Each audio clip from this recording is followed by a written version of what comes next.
Okey, baik tuan-tuan dan puan-puan. Sekarang ni kita ke bahagian yang kedua, iaitu bagaimana kita nak menguruskan rekod kehadiran pelajar. Jadi kita mulakan dengan kita klik file SRKP yang telah kita muat turun daripada aplikasi Box. Okey, baik. Contohnya kita sudah muat turun daripada aplikasi Box. Inilah file SRKP Plus bagi contohnya daripada Kolej KK Sekamat ini. Okey. Jadi kita double klik pada file berkenaan. Satu file SRKP Plus master copy dia adalah untuk satu subjek bagi satu kelas. Jadi kalau kita mengajar dua subjek, kita perlu kena buat dua file yang berbeza. Okey, bila kita sudah buka, okey, pastikan kita akan jumpa button enable content. Okey, button enable content. Sekiranya tidak jumpa, tuan-tuan perlu aktifkan dia punya makro lah. Okey, klik pada enable content.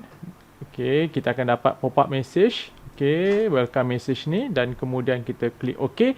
Automatik dia akan minta untuk save as. Jadi bila kita pada window ini ataupun paparan ini, jangan replace pada file yang sama. Tuan-tuan tukarkan nama file ini mungkin kepada nama SRKP mengikut kelas dan juga subjek tuan-tuan. SRKP 1 katalah sebagai contoh, katalah untuk subjek ICT. Okey, kemudian tekan save.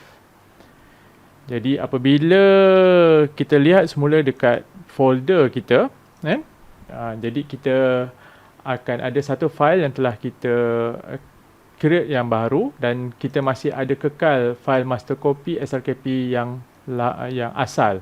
Jadi kalau kita ada kelas yang kedua ataupun subjek yang kedua, kita boleh klik pada master copy yang asal untuk kita buat proses sekali lagi bagi kelas ataupun modul yang baru. Okey. Jadi sekarang ni dia akan buat ikut full screen. Bila kita dah save as tu, dia akan full screen ikut size monitor kita. Jadi saya perlu kecilkan. Okey, ini adalah paparan depan untuk SRKP Plus. Okey. Akan tercatat di sini dia punya dilesenkan lesen bukan berbayar lesen secara percuma kepada kolej yang berkenaan dan juga akan terpapar tarikh tamat untuk SRKP ini. Okey, jadi lama lagi 5 tahun lagi. Okey, kemudian tuan-tuan klik pada button go. Okey, di sini ada TNC, tuan-tuan boleh baca dan tekan button biru. Okey, sampailah kita dekat paparan utama sistem rekod kehadiran pelajar ini, SRKP Plus. Okey, dan step yang seterusnya adalah tuan-tuan lengkapkan. Saya dah bantu dengan letakkan tanda ataupun nombor ini 1, 2, 3. 3 maklumat ini wajib diisi ketika tuan-tuan mula masukkan ataupun menggunakan SRKP Plus. Okey, baik. Ya, kena pastikan 3 maklumat ini wajib diisi. Jangan tinggalkan 1, 2 dan tuan-tuan keluar daripada SRKP dan baru nak sambung balik. Okey, sebab tak lama pun ataupun tidak mengambil masa yang lama untuk melengkapkan 3 data ini. Okey, pertama adalah sesi. Saya cadangkan tuan-tuan menggunakan huruf besar. Okey. Kod kod subjek sebagai contoh STM1023 dan tuan-tuan boleh pakaikan bar ke dash ke ikut pada sesuaian tuan-tuan. Okey, kelas sebagai contoh ini adalah kelas STM1. Okey, pensyarah kursus. Okey, sebagai contoh nama kursus adalah nama tuan-tuan dan perempuan sendiri. Okey, dan di sini tuan-tuan boleh letak sehingga lebih daripada satu nama sebab kita dah sesuaikan ruangan ini untuk kita letakkan bersama pensyarah utama dan pensyarah bersama. Okey, dan kemudian pensyarah kelas. Okey, selesai untuk bahagian 1. Okey, kemudian tuan-tuan boleh klik untuk bahagian kedua. Okey, di sini jelas dapat dilihat kita akan menggunakan senarai daripada sistem ISAM saja. Buat masa ni kita menggunakan sistem ISAM saja. Jadi tuan-tuan tak perlu menaip satu persatu nama pelajar-pelajar tuan-tuan. Tuan-tuan buka semula fail yang tuan-tuan telah muat turun daripada sistem ISAM tadi, iaitu senarai pelajar. Okey. Dan apa yang tuan-tuan perlu buat sekarang apabila tuan-tuan dah buka senarai pelajar ni, tuan-tuan cuma select all. Untuk mudah tuan-tuan gunakan tekan pada ruangan di bahagian penjuru atas sebelah kiri ni, tekan sekali. Kemudian right click copy. Terus saja kembali ke SRKP dan tuan-tuan dapat lihat di sini ada satu button satu button dekat bahagian bawah ni untuk tuan-tuan import data maklumat pelajar daripada ISAM. Klik saja, selepas saja tuan-tuan copy tadi, klik saja button ini dan kemudian tuan-tuan akan dapat lihat senarai nama pelajar berkenaan sudah tersedia masuk ke dalam jadual.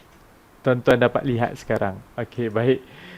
Okey, seterusnya, sebab tadi saya dah sebut ada 3 step, ada 3 bahagian yang tuan-tuan kena masukkan maklumat awal ini. Jadi di sini terus ada shortcut untuk ke bahagian yang ketiga. Okey, terus saja tekan bahagian 3 ini. Okey, dia akan mengambil sedikit masa sebab dia akan kemaskini semua table yang ada dalam SRKP Plus. Okey, baik. Jadi di bahagian ini sama juga bagaimana di bahagian hadapan, saya dah letakkan nombor 1, 2 dan 3 turutan bahagian yang tuan-tuan perlu kemaskini. Okey, contoh untuk waktu kuliah ni, tuan-tuan boleh semak kepada jadual kuliah tuan-tuan dan puan-puan. Okey, contohnya pada hari Isnin, tuan-tuan masuk pada jam 8 pagi sehingga 10 pagi. Okey, tempoh masanya adalah 2 jam. Masukkan saja nilai 2. Kemudian daripada pukul, contoh yang kedua, daripada pukul 9 pagi sehingga 3 petang. Okey, kalau ikut matematik ini 6 jam, tetapi tuan-tuan punya kelas akan berhenti rehat daripada jam 1 hingga 2. Maknanya masukkan nilai untuk tempoh dalam kelas saja 5 jam. Ini contoh yang kedua. Dan yang ketiga, mungkin tuan-tuan ada kelas daripada pukul 8, 9 pagi sampai 8 pagi hingga 9 pagi. Kelas yang sama dan subjek yang sama akan bersambung pada sebelah petang. Jadi kita letakkan bar tu di situ dan akan bersambung jam 2 petang sehingga 5 petang. Okey, jadi tempoh masanya 8, 9, 1 jam. 2, 3, 4, 5, 3 jam. Jadi totalnya adalah 4 jam. Jadi masukkan nilai 4. Ini kaedah bagaimana hendak menulis slot-slot kuliah tuan-tuan dan puan-puan. Okey, ini nombor 1. Nombor 2, tuan-tuan pergi ke menggunakan RMS yang ada pada tuan-tuan dan puan-puan. Tuan-tuan boleh semak. Okey, tarikh yang tuan-tuan perlu masukkan adalah tarikh daripada pertemuan pertama sehinggalah pertemuan yang terakhir. Okey, pertemuan pertama sehinggalah pertemuan terakhir dalam satu semester. Okey, format untuk mengisi tarikh ini adalah bulan dahulu, sebagai contoh 8, 14, 2020. Okey, 8, 14, 20, 20. Jadi nampaknya okey.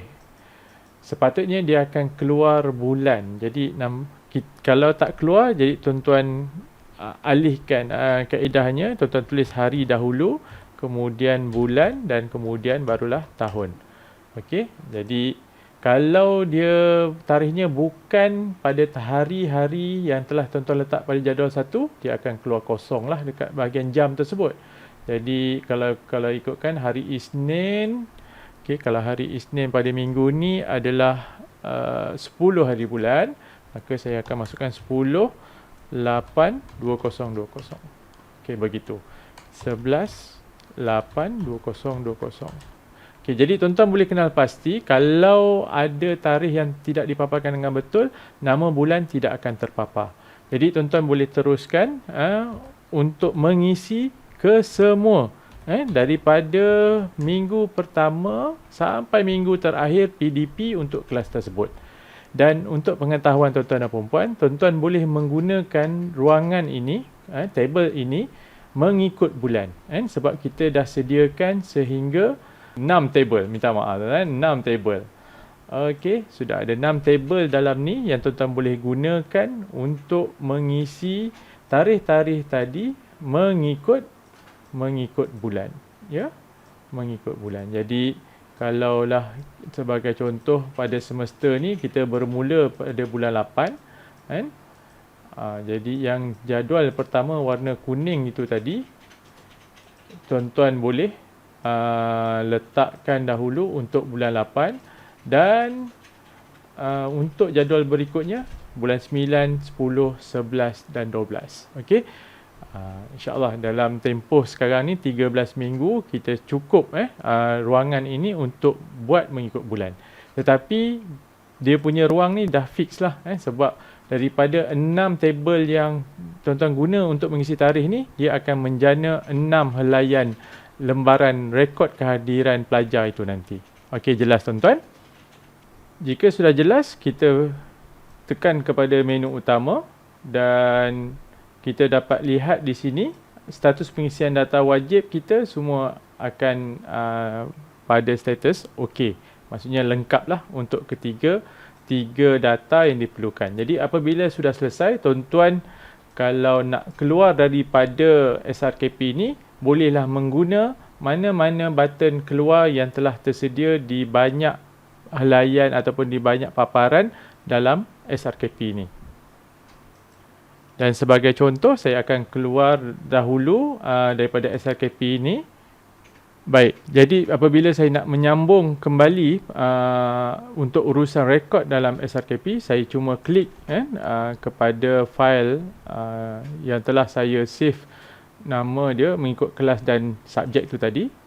Dan apabila file ini telah dibuka, dia akan terus saja ke paparan utama. Dia tidak lagi pada bahagian yang ada logo tadi. Dia terus saja ke paparan utama. Okey, jadi saya teruskan bagaimana kita hendak merekodkan kehadiran pelajar kita. Kita tekan button record.